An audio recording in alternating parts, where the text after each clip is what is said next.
outdoorsweddingchapel.com to learn more and schedule a tour.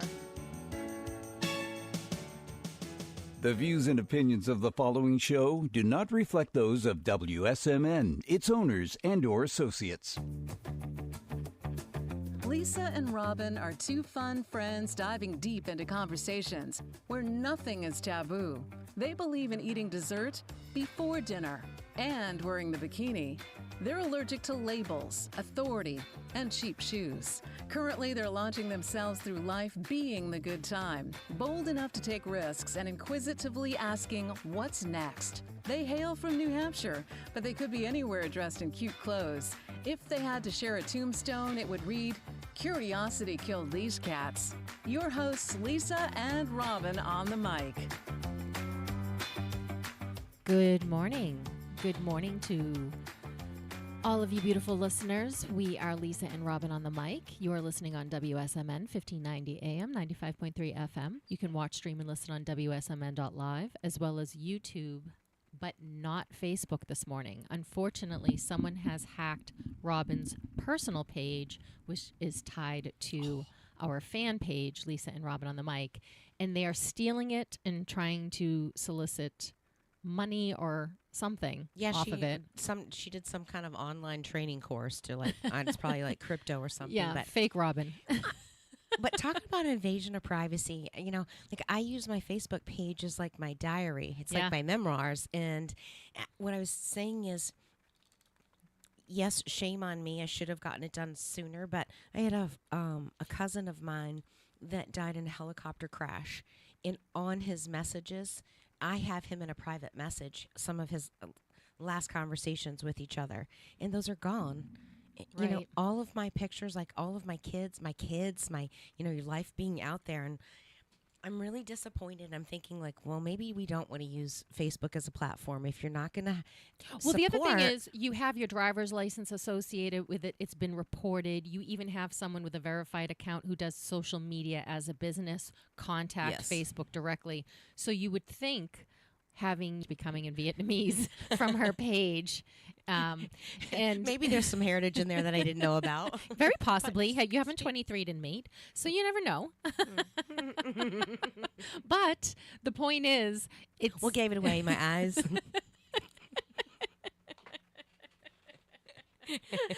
The fact that you don't speak Vietnamese a little bit. Although you can learn Vietnamese.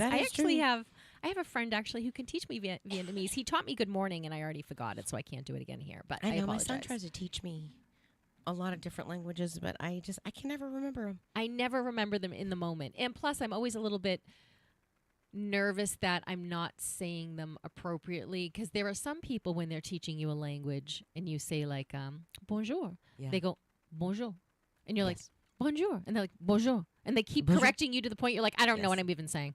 Well, and then there's other people who you can even be like bonjour, and they go, good job, you're so great, bonjour back. When we were in France, a guy was telling us, he said most Parisians that actually appreciate the fact, even if you do butcher it, that you attempt. Yes. You attempt at their language, because he said the truth of the matter is there's so many dialects. Yes. And he's like, we don't even understand each other. Right. That's what Italians say. They'll say, that's not how you say that. And it's like, well, they're from Italy, and they're like, they're from Sicily. It says we're getting an error on our... Error. Is that something Please on our use keyframe frequency for 4 seconds or less. Currently, the keyframes are not being sent off. I really... So I blame myself. I have some aura, electrical energy field that breaks technology. So I was talking to someone and they said, you have to go and do that on technology. And I said, do you want me to break your thing? Right. And they went, what? And I said, I will just break it. There's something about my energy field that it's too magnetic. It short wires it. Yeah, it's short wires. And there's actually real computer people will say, there is something about someone's personality. They're always breaking their computer. They're always stumping the IT department. And that was me. Yes. And that is currently me. So I'm sure there's something in my energy field that's breaking something over on YouTube. Amy, if you could do something about the keyframes. But this episode is the first episode of February. January, with its 187 days, is over. The month of love. And we are here to talk about it's Heart Health Month for the Heart Association. Yes. And which is appropriate because it's the month of love. And we feel love everywhere, but we actually resonate it the most from the center of our being, which is our heart. So we're going to talk all about that. And we're going to talk about, today's going to be a love letter to ourselves. And I will start with an affirmation that I wanted to read you. I like that. So I opened my notebook this morning, and just good timing. This is on, I have like little notes and I don't want to forget something. And I think I've read it before, but I found this. I had written this while I was doing my makeup one morning. One of the hardest things that we will ever do in this life is to learn to love ourselves. I'm proud of you. Oh, that's wonderful. I think it is. I think we have this negative narrative going in our minds all the time. When we do something wrong, you're like, oh, that's so stupid. Think about how many times you call yourself stupid, or that was dumb, or that was this, or, you idiot, or just, random thoughts. It actually really does, I think, carry some weight. We're so hard on ourselves. I think one of the most important love relationships we have is the love within ourselves. And I think it's the one that we often struggle with the most for some reason. I don't know if it is we're bred to not be selfish and to not put our own needs in front of others. Originally from a position of we don't need a narcissistic society where everyone only cares about themselves, and so that there's this push to make sure that we take other people into consideration, but it does go overboard. Or I don't know where I saw this, but someone said it is important for givers not to marry takers. Yes. Because a giver will always give and a taker will always take, and yes, there are ways that if you give of yourself freely, people will take it, but a lot of people won't. Yes. And if you realize someone's always exhausting you, then you can kind of see that. I think it was Oscar Wilde that said, there's no such thing as people being good or bad. Try to... A faucet or a drain. Right. So I'm going to have two quotes, and they're both on affirmations, because when we are told that we have to say positive things to ourselves. So the first is, if you are going to affirm something, affirm the truth. Then go do something about it. So I always say, and I've said this for a long time, it's because when I was a child, I noticed it in the adults around me, that who are you lying to? Right. You think you're lying to the outside world, but the outside world knows the truth about the thing you're lying about. They're running a false narrative in their head. I think they're trying to convince themselves. I think they're trying to convince themselves. I think they're trying to save face. I think there is such a thing as too much information. I get it. Not everyone needs to know everything. But a lot of the outright lies that you tell are really lies you're telling yourself, because no one else actually really cares. It's true, but do you think that but why do we lie to ourselves? Do you actually think that there's a benefit? I mean, I know that we lie to ourselves because we can't face the truth, or we don't want to see it. We don't want to accept it, because now once we've brought it into our forefront of our brain, it's harder and harder to ignore, because it's going to require action. And then we feel guilty, and then we get angry at ourselves when we don't do the action. It's kind of like where there's, everybody in the world is not everybody in the world. There's a lot of people that are on this personal development journey, or they say they're on this personal development journey. And we take in so much information. We read all these books. We listen to all these podcasts. We listen to all these speakers. And we have all this information inside of us. But what good is that information if we don't apply it? And it's hard when you're bombarded with, you need to wake up and meditate and drink green tea and do your affirmations and do your gratitudes. And, you have to go do that. And it's like, I got to get my kids ready for school. Yeah. So it becomes this duality of... But you're overcomplicating it. It literally is overcomplicating it. It's, just like the past couple of days with my Facebook account. And I don't know if it was an explanation to what you're saying, but I know every time I've lied to myself and I caught myself saying, well, that's what I want to believe about myself, I would like that to be true. Well, it doesn't become it doesn't become a lie if you have the thought and then you put action to it. It's the lie if you keep telling it to yourself over and over and over again every day. And it doesn't have to be difficult. Like, yes, you have to get your kids ready for school, but actually see the blessing. I go back, like sometimes when I was struggling with, toddlers and fussy temper tantrums, and I would go back to the place and I reminded myself, I remember my struggle of trying to get pregnant and just thinking about they are innocent. Like, so just reframing, they don't know what they don't know. They don't know that they're not doing any. They have no concept of time. They don't understand traffic. They don't Right. They don't even care if they're late for school. They don't want to go to school. Right. What's So I the do big things deal? like that to reframe my mind. And there's also times like, hey, if I can get them out of the door in 20 minutes, I've got 2 hours free. I've got 3 hours of free time. Or just some people might see that as a negative, but it's not. Like, hey, I've got them taken care of and squared away. Now I can make space for me. But instead of getting up, like somebody said, you can't control your thoughts. And I love the fact that when you said it's the second thought that counts, because the first thought is your unconscious thought. So sometimes you're like, "Wah," we poo-poo that. But then if you pause, you think about it, our second thought is our more realistic thought. So I'm like, Well, you can ask yourself, is it true? And that's one of the really important things about all the negative things you say to yourself. So the first half of my life, I was an insomniac and I was always tired.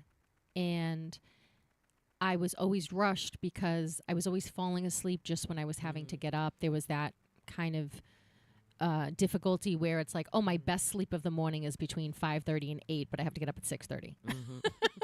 You're like, oh man, this math is not working, But then I used to get up in the morning. I had a friend I would run with, and she had to run.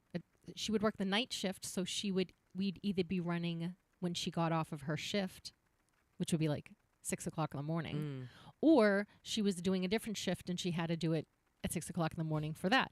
So I became a morning person. And I remember seeing someone in the driveway, you start talking, because now it's the end of my run. It's 8:30 and they were just getting ready to go somewhere. And I said something and they made a comment about with the time change, it's just a big deal and they're not a morning person. I'm like, yeah, no, I'm not a morning person. And they're like, didn't you just run for 10 miles? It's not even like it's 8:15. And I'm like, oh yeah. And then I said to myself, oh, I should stop saying that. yeah, Because I am no longer not a morning person. right. I was that at one point in my life, but now that is a lie I'm telling myself that doesn't serve myself in Right. any way. And it's the same thing of saying I'm not good at something. Mm. Are you not good because you're really not good at it, or do you don't practice it? Yes.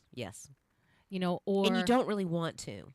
or you know what? I always do that without complaint. Really? Because the person next to you says you will do it, but you complain the entire time. Yes. So don't tell, because now you're giving yourself the out of, oh, I do this without complaint.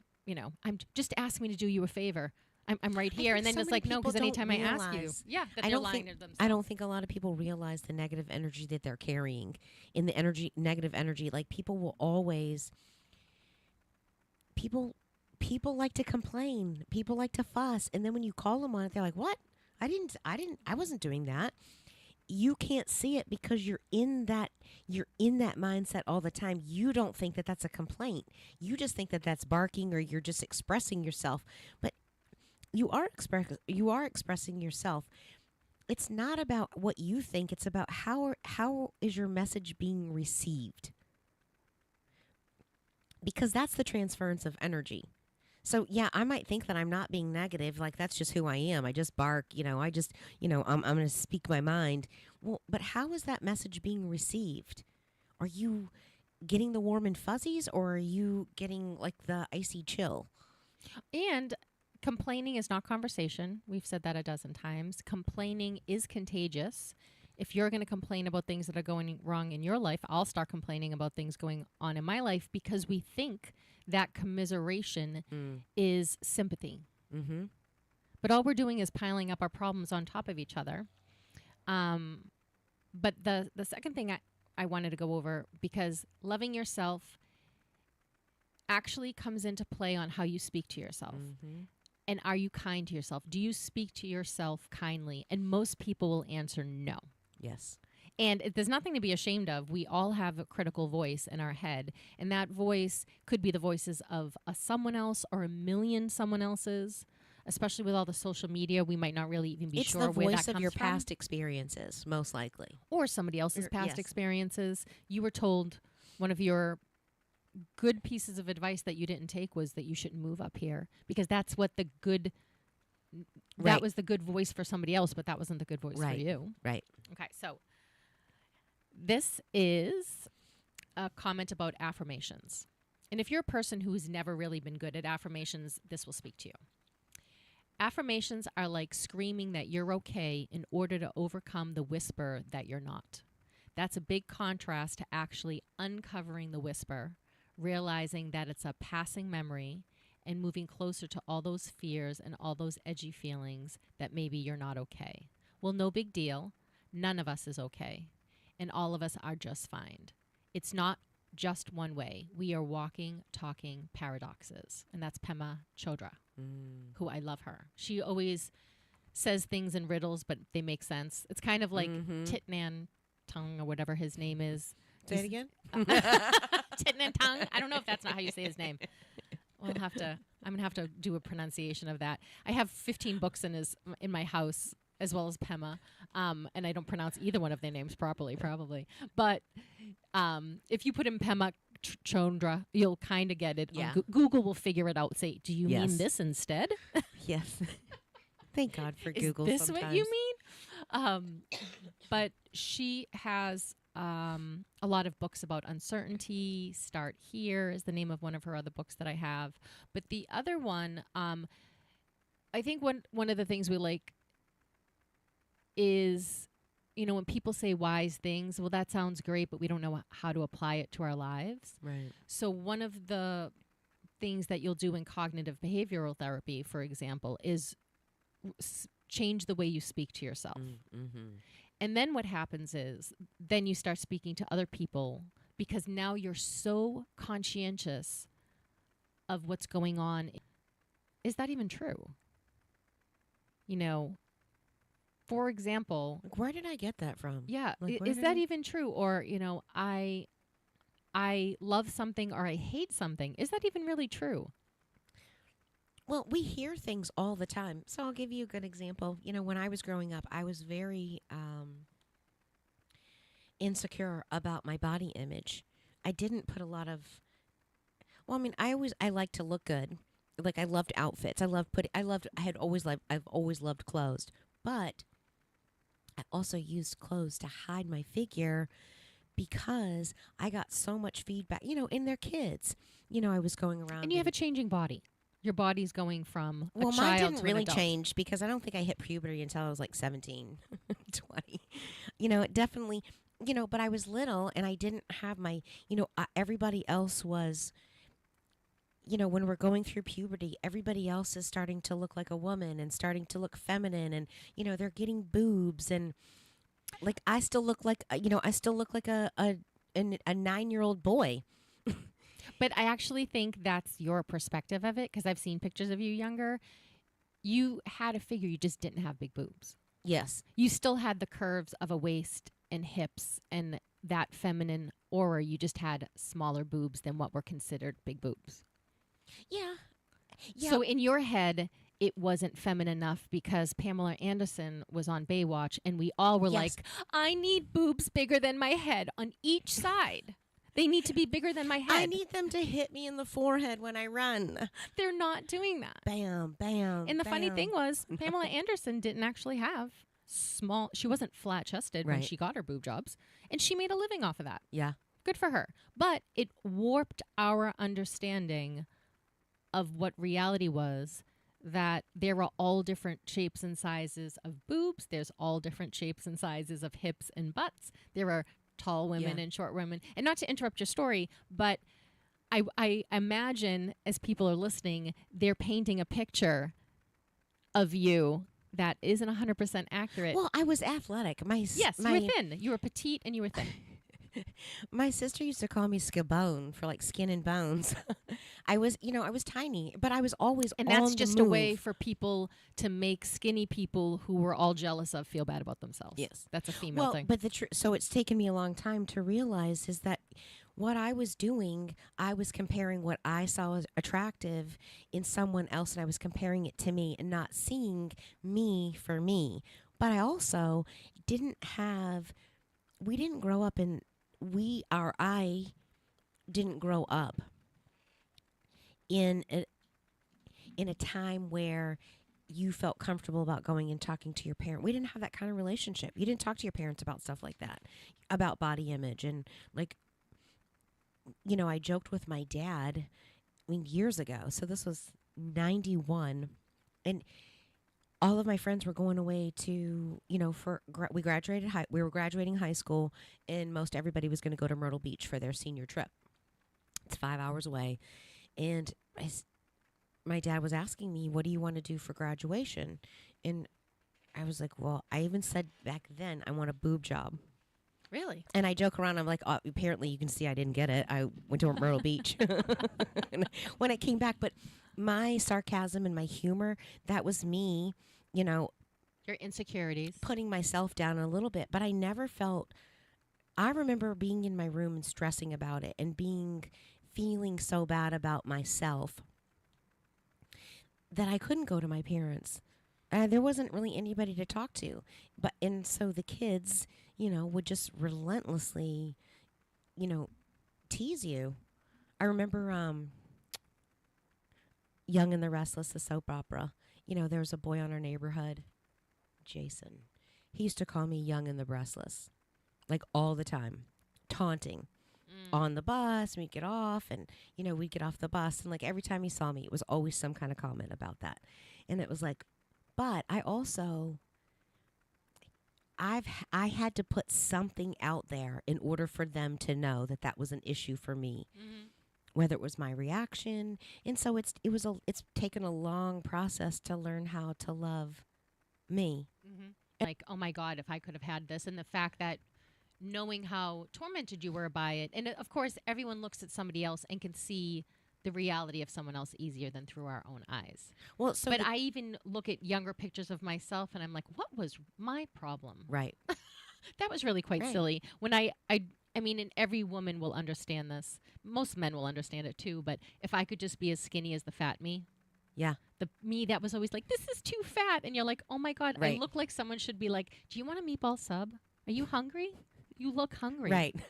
You look really, really hungry. And you know what? I was. It's I was starving myself. But I was hungry. we do go through these processes. We go through these struggles, and I mean, being super vulnerable. I didn't wear a bikini. Like when I got married, we went to Hawaii. We've been to all these exotic places. I didn't wear a bikini until after I had twins.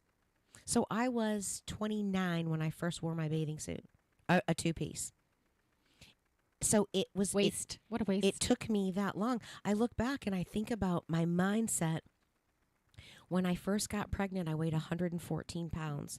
I was 5 months pregnant, and I was holding up my old jeans, which I actually think at the time, sizing has changed a lot then. And I was holding up my jeans, and I think that they were a size 4 or a size 6. I'm one of those. And I'm like, I was holding them up thinking, like, I couldn't get my body into those things. It wouldn't even go up, it wouldn't even go up over my thighs. When you put on pants that used to be yours and you're like, whose were these? Yes. They were so not my pants. How did that happen? I didn't gain weight there. My knees are fat. Well, I put My them knees on. are bigger than my hips. What happened? It's not going over my ankle. What happened? Whose pants are these?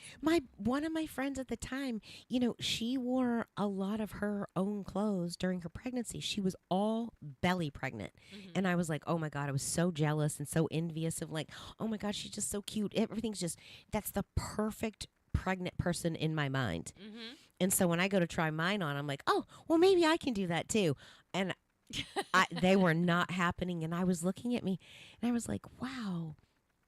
If I made a promise to myself standing in my closet, if I ever fit back into those jeans again, I will see myself as beautiful. I will never go back and hate myself the way I did. Yeah. And I couldn't even say hate at the time, hate on myself the way I did at that time. Yeah. I was like, looking back at it, I was thinking, wow, we don't realize, until sometimes we look back, we don't realize like how negative or how beautiful we are until we can see until we can see ourselves from a different light. Looking back, I wouldn't say I was, beautiful. I would. I would never consider myself as beautiful. I just don't feel. I feel my insides are beautiful. And I the feel like my interesting thing spirit. is, you sent a picture, and I was like, "Oh my God, is this Kayla?" And I'm like, "No, that's Robin." But you would never say you look at Kayla and say she's not beautiful. And the two of you, especially at a certain age, look exactly alike. Oh yeah, God, I think she's just gorgeous. I know, and that's what you for Yeah. a moment when I first looked at that picture on my phone, I was like, "Is this Kayla?" And it was you, the picture you sent me. So, but it goes on to it kind of is a discussion about. Why don't we love ourselves? Is it comparison to something else? Is it not living up to our own ideals? Is it a combination of all of those things? And how do you get through that? I think one of the things that's so funny is the older I've gotten and the worse my body has gotten, the worse my face has gotten, I'm more accepting and loving of the way I look now compared to when I had nothing to complain about. And I think it's because I've developed an appreciation for the meat suit that I wear around my soul that gets me around in the world that feels capable. Well, I think because when you're younger, you don't have a lot of other experiences or things to pull into your life, like, traveling or real relationships, real friendships. So, we come from a place of judgment. We all do. We self-judge ourselves so harshly. But as you get older, like my mom said it years ago when she said, if you think you don't care right now, wait till you hit 40. You really don't care. And then she's like, wait till you hit 60. You literally have no NFGs left to give.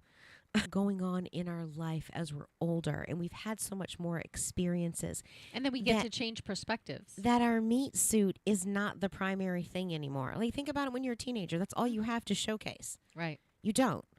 I remember, I forget who it was, but they said, you'll never be pretty enough to be not interesting, so you better be interesting. And that was such a almost, and then I started looking at people of like, yeah, are they beautiful, but are they interesting? It changed something in me. And it was like I almost felt better that, yeah, but they're going to age and they won't be beautiful forever, but I can be interesting. Instead of seeing you can actually be beautiful and interesting.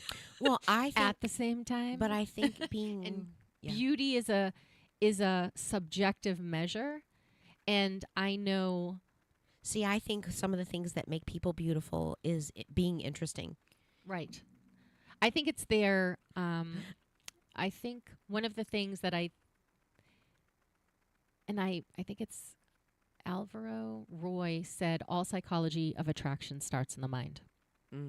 And so your attraction, which, yes, there is a physical element to attraction, and that is body, face, clothes, shame. I don't know where that threw that self in there. So sorry. Subconscious. I guess the word body must have popped in there, and I was saying the two of them together regularly. But it's the personality, the spirit that enlivens that is actually what is attractive to the mind. It's not what attractive. It's the energy. It's the energy that you put off. It's not the pheromones that come out, right. But it's the mind. And when your mind gets attracted to something, this is kind of where it sees it in a different light. Can see, am I attracted to things that are good for me? Am I attracted to things that are bad for me? And why is that? And I think some of the pieces of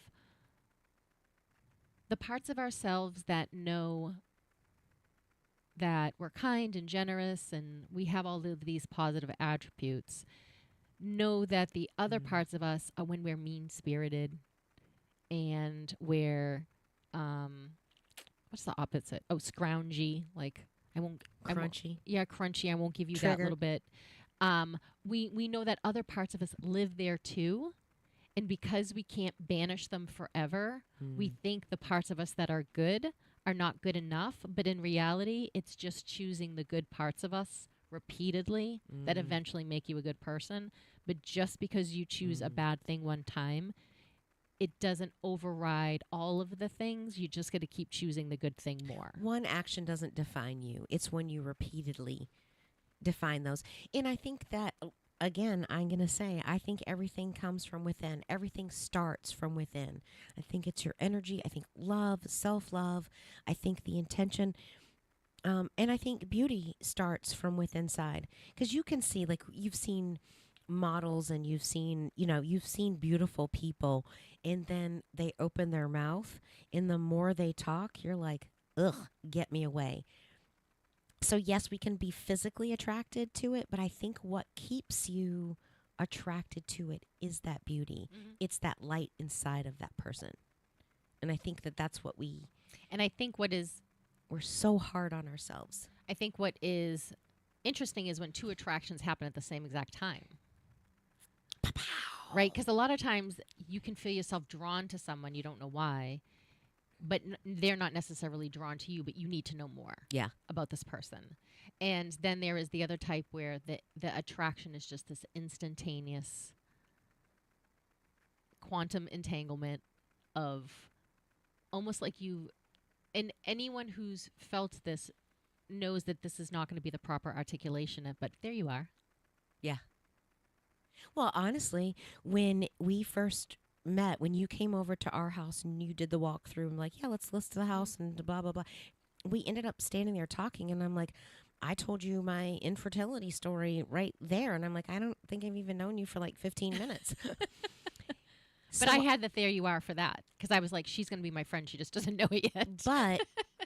But so I think it took me longer to realize that what I was feeling that connection, that instant kinetic energy. It was more of that soft, like protective energy. Like that's what I think about when you're being home.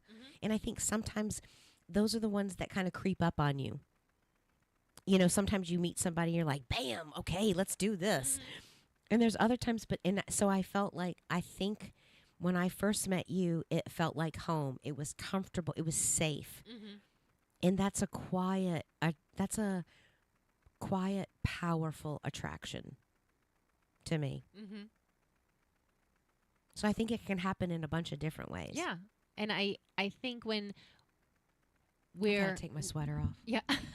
Take it off, baby. Take it off. The heat's on, apparently. I don't know if it's the heat on or if it's a hot flash. It could be a little bit of both. Thank God I wore a t-shirt. So I was joking bra. to somebody in the healthcare world that, you know, every symptom isn't menopause. Right. Right? Because I've had, I've been hot before, and I was just annoyed that anytime I label anything, they go, it's just menopause, right? So I hate that. And then I was telling one of my clients who's a man, you know, I was trying to explain where healthcare kind of faltered for me is they didn't take my complaint seriously as something to investigate, because they did this broad stroke of, you are menopausal. Yes. Right? So all of your problems, all of them, having a heart attack and dying, all of them, all of them are menopause. And he goes, I joke that I have menopause. He goes, I was hot in some store, and he goes, wow, I'm having a hot flash. I must have menopause, because he knows that women hear that all the time. It's now become like the catchphrase. Yes. We've never talked about it for like 40 years now. Everyone, including men, have menopause. Yes. Which men do have an Andrea pause. It is actually a thing. Oh, of course they do, because their testosterone, like their hormone levels are changing as well. Right. And I think that somebody said to me a long time ago, I didn't realize, you know, when men get to be in their 50s, they start seeing things differently, you know, up until their 50s. Because they're not thinking with their crotch. Well, they start getting more emotional. They start getting more emotional, and they start thinking, letting go. But I think it takes a lot, because society forces man to, like, you are defined by your career, and you're defined by, you know, what job you have. they're like, okay, and they go and they're go, go, go, go, go. They don't ever like, no, that's not who I am. Right. And so they don't, it's almost like we've taught society to shut that emotional part down in men. Like, no, you can't be that way. But so this lady was telling me, she said, yeah, I've watched my husband and all of his friends that are getting into their 50s. Some of them are retiring, but their shift is changing. They're focused more on their family. They're more emotional. They're more connected to their relationships because they're actually letting go of the stigma or the label that, or the, maybe they're, It's an identity. Maybe the understanding of that I am not defined by my career. And I'm like, boy, That's not who I am. how awesome could that be if we could get that earlier into our young? Yeah, into people. Because I think I probably was that way for a while. I was my work instead of, as the first pass. I knew, like, that's not who I was. But it's as a what we're person. told. Look at high school. What are you going to be when you grow up? Take your SATs. You got to do this and got to do this. What are you going to do? What are you? Yes. What are you going to do when you grow up? It's not who are you going to be when you grow up. Right. What are you going to do? So there's this pressure to perform. It's not a pressure to find out who you are. Mm-hmm.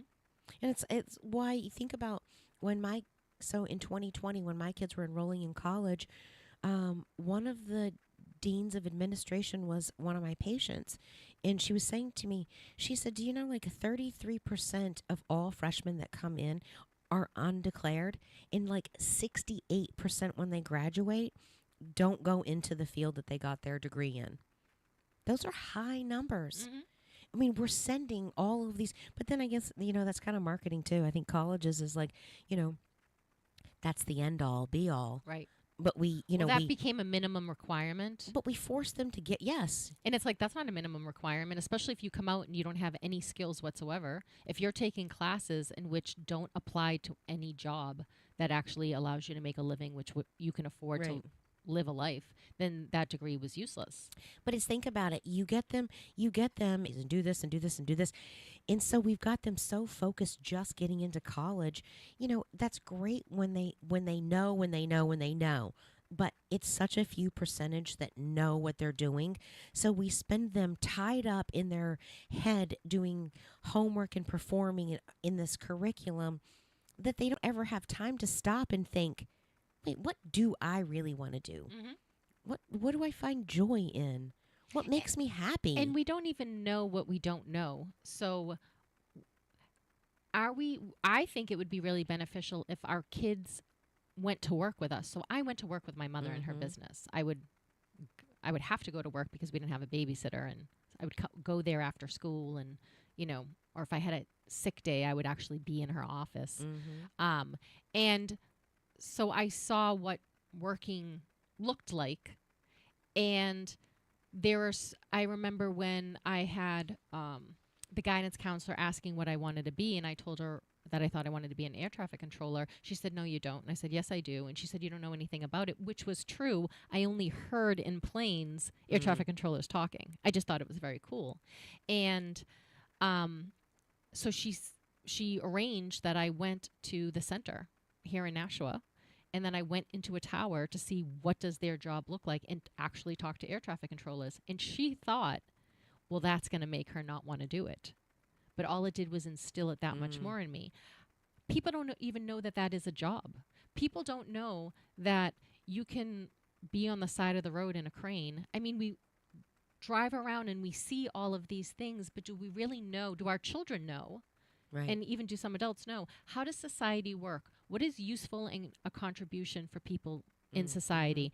Do you know how many people work out of the DOT shed in Merrimack? Shout out to my peeps in the DOT Merrimack shed that clean up the highway, that make sure that cars when they pull over are safe, that work on fixing the highway and keeping that stretch of highway clean from snow and debris and make sure it's salted. And their entire lives are dedicated to that. And you might think, well, that's not a very exciting job. When cars are humming by you at 90 miles an hour and you're in a vest with a stick cleaning up trash, actually is very exciting. Right. But there's so many other things that they do out of there. They maintain vehicles, the work vehicles. They maintain and build various things like to house equipment. There's so many things to their job. And I think that we think we want the best for our children, that they're all going to go and be doctors and lawyers, but I don't think you want your kid to be a doctor or a lawyer. Right. Most of the time. It sounds like a prestigious thing to be those things, and we need great doctors, and apparently we need lawyers. But we need Facebook lawyers. but I don't know if that gets you into the grind of, can't we, before we spend $100,000 of putting our children into debt, maybe we should find out and expose them to a number of different jobs so they can see what they like and what they don't like. Yes, and we should be teaching our kids to be curious, go explore, go experiment. Even take your kids one night, like today, it's a perfect day. You don't home from school. Go do a pottery class. Do a glass blowing. There's 2 places like close by that do glass blowing. Do something that's in the arts. Do something that's in the trades. If you know somebody that's in the trades, have them shadow, or go to lunch with them and have them shadow. Just be encouraging to explore, like, who are you and what do you want to do? It also comes back to self-love. Right, and it also comes back to what can you stand doing, and then you can always change that. Yeah, and I think people get like, I think when you talk about loving yourself, I think a lot of times people's first thought is like, that's so selfish. But I thought it's not. It's actually how the world is supposed to operate. Right. How can you love other people if you don't love yourself? Well, if you're not operating in love, like, how do you grow? How do you express it? And how do you know what the true form of it is if you're not willing to open yourself up to experience it and see it from a different perspective? Well, how would you care for your body if you didn't love it? Right? So that's where I think of myself. I think of, I starved it. Right? I punished it through exercise. There was all kinds of lots things. of different ways. Right? Overeating, undereating, drinking, yes. Drugs, not getting the right amount of sleep. Men or 1,000 men. That's not really loving yourself. No. And so some people do that not for a TV screen, but they just have, random sex with random people. They're harmful or hurtful to their physical body as well as their emotional body. Well, a lot of times people get into that relationship because they want to feel loved, and they think that that's going to fix it. It's never going to fix it. People will go out and have casual sex with lots of different people because it's trying to satisfy a feeling inside of them, whether they're lonely or they want to feel wanted. Thing is, if you don't start wanting yourself first and loving yourself first, how can you put that message out into that world? How are you going to be a receiver of it if you can't even give it to yourself? And so they just bounce to different relationships looking for somebody else to fill that hole, and it'll never be filled until you start to fill it. So one of the books I read, it's The Queen's Code. It's an old book, and it's like a pamphlet, really. And it really is about a husband and a wife and a marriage relationship. She's talking about the reason why we have a lot of friction with our spouses, especially women, with why we have some friction with our husbands. And when we're criticizing them, think about it this way. You never clean up your dishes. You never fold the laundry, or you never do this, or you never do that, or you never mow the lawn when I need you to do it. We're always saying you never do this, you never do that. We're comparing it. We're comparing them to, so why does that make us so angry? Why does it make us so angry when our friend or our spouse is not performing in the way that we do? We've gotten labeled as nags. Well, of course, but do you know why? And so she kind of just goes into it a little bit. Men are entirely different than we are. When you ask them a question, it takes a minimum of 30 seconds for them to respond, because as society, we have told them, push that crap all the way down. Keep pushing it down. Push your feelings down. You're a man. You're not allowed to feel that way. Boys don't cry. Do that stuff. So when you ask them to be vulnerable, it's not that they don't want to be vulnerable. It's like they actually have to think about it and pull it up. I like the way that They have to go digging in the closet. They do. Moving all these boxes. So the way that the lady that we were having a conversation, like, yes, they literally have to go deep down to dig it up.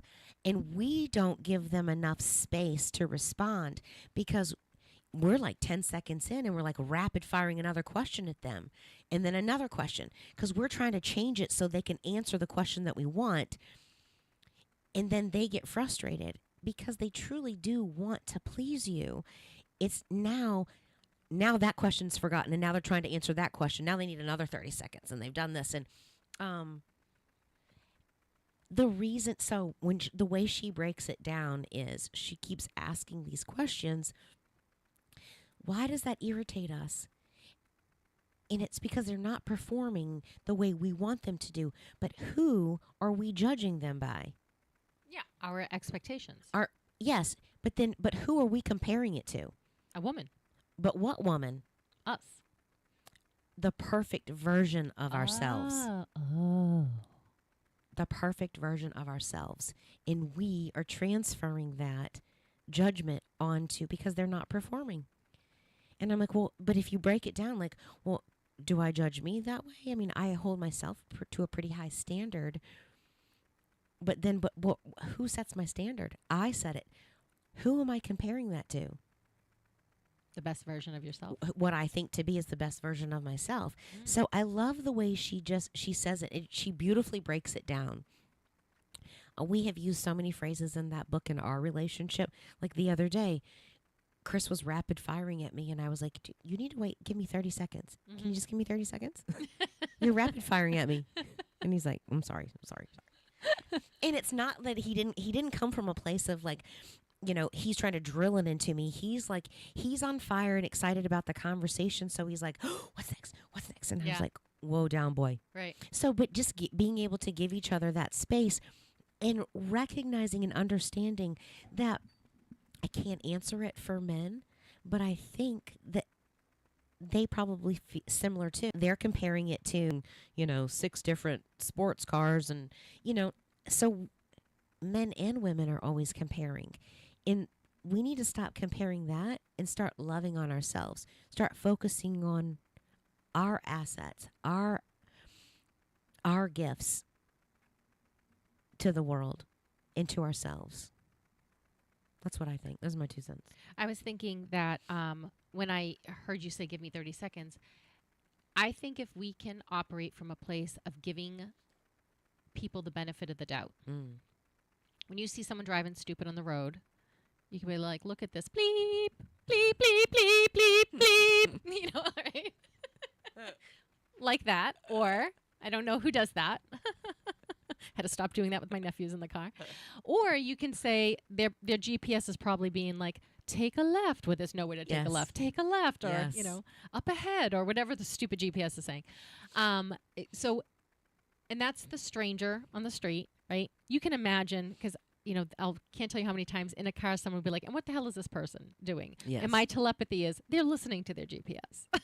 That's what they're doing right now. Because they're driving oddly quick enough, but also oddly slow enough that this isn't making any sense. And the GPS is not quite caught up to it. Like, I can imagine, you know why? Because it's happened to me. It can happen to you. I try to give people the benefit of the doubt. But in relationships, we even give that benefit of the doubt less because our expectation that they're going to be the person that we want them to be is even higher because we have an invested stake in it. Yes. And that level, that familiar. And that familiarity is, I know you. I know. Can't say that one very well. Familiar, I'm not saying it well so that's why I just said familiar. Yeah. And you know what? Maybe I said it properly, but I'm not going to say it again because now I'm thinking about it and I can't say it at all. I was trying to trip you up. But, that's one of the things I love about Joe Rogan, his podcasts. He allows space for his guests. You told me that. And I was like, oh my gosh. If you notice, he will give them room to flesh out an idea. Now, some of the people he speaks to are so articulate and so amazing, and they are so in the highest game of what they're talking about that they don't need space. Yeah. But when they start talking and you can see him just opening up and being receptive to whenever they get it together. Yes, he to formulate understands the it. 30-second rule. Think about it. And he knows how difficult it is to really articulate properly what you meant to say, not what your idea is and what your feelings are and then what comes out. Because how many times do you say something that you don't mean to say it that way? I can't tell you how many fights I've had with my spouse. Yes. When he goes, but you said it. I'm like, oh, well, I didn't mean it like that. But you said it. Yes. You must have. And it's like, because I'm an idiot. Well, I say things the wrong time. So what? So you and I are verbal processors. That's probably why we have our radio show. But you're welcome. A lot of times, the way I try to explain it to Chris is, I'm trying to articulate how it makes me feel inside. So sometimes I don't always land on the right phrase or the right word. And so don't get triggered. Like, no, I don't say that to him, but don't get triggered. But if you allow me the space, then I'll land on the right word. Because I don't come at it from a place of like, I'm not trying to create malice or anything. I'm trying to communicate this very weighty, the duality in me, the part of me that's all of the things. I'm trying to understand if I if I'm processing it, if I truly understand my own thought. Right. So I'm trying to pinballs put going those on in here. feelings. I'm trying to express those feelings, and people that I think that are, I don't know to go far as to say is empathic, but I think people that are in touch with their feelings have a heart, they feel it and then have trouble trying to put words to it. I think that's why I love adjectives, because I feel like that gives some power to that. Right. And I think that all of the times that it's like, well, I didn't mean it that way, my voice is coming out when my brain is not 100% connected to it, because my brain is searching for words like through the filing cabinet of the thesaurus. Like, I don't like that one. I don't like that. It's not the right. Because and have space, space for it. And I think that that's a common thing. We do that to each other. Yeah. And I'm guilty of it too. I do it to people as well. We're going to the top of the hour. You're listening to Lisa and Robin on the mic on WSMN 1590 AM 95.3 FM. We'll be back in 7 minutes. Would not be deployed now.